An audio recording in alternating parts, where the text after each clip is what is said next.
Good day guys, a new day, a no watch to repair. We are here at our SM Dasmariñas, Cavite branch ni Right Time PH. For today's video, meron po sa atin nag-visit all the way from Gentry, Cavite. Shoutout po pala kay Sir Noah. Thank you for trusting us.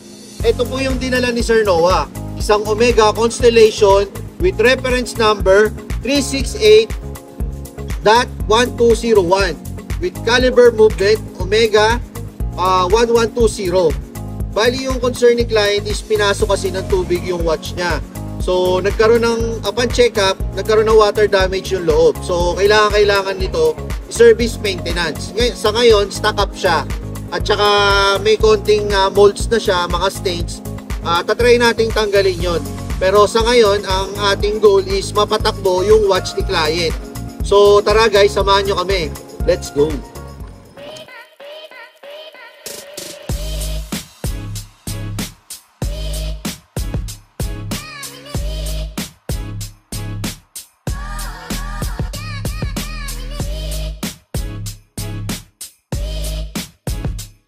As you can see guys, kitang-kita po yung water damage dun sa movement ng watch ni client.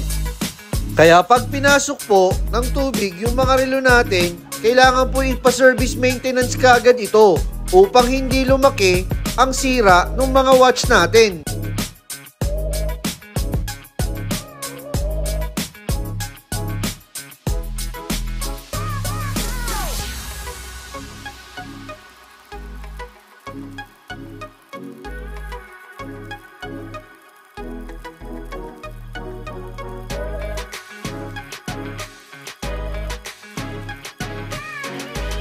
By the way guys, meron po tayong kinailangang palitan na parts dun sa watch ni client. At ang pinalitan po natin ay winding gear at third wheel. Dahil bungi na po yung winding gear at sa third gear naman ay kalawang na siya. Kung makikita nyo po sa video, pudpud na po yung mga pivots niya. Kung hindi ito papalitan, hindi rin magiging maganda ang kalalabasan ng service maintenance sa watch ni client.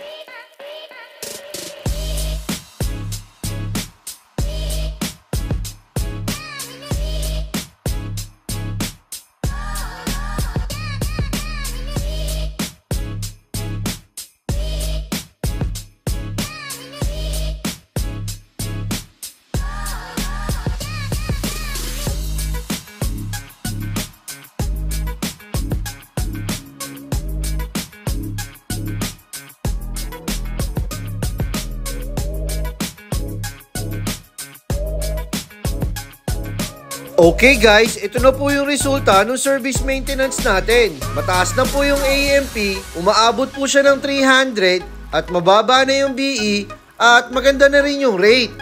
Credits to Kuya Yancy dahil siya po ang nag-service maintenance nitong Omega Constellation.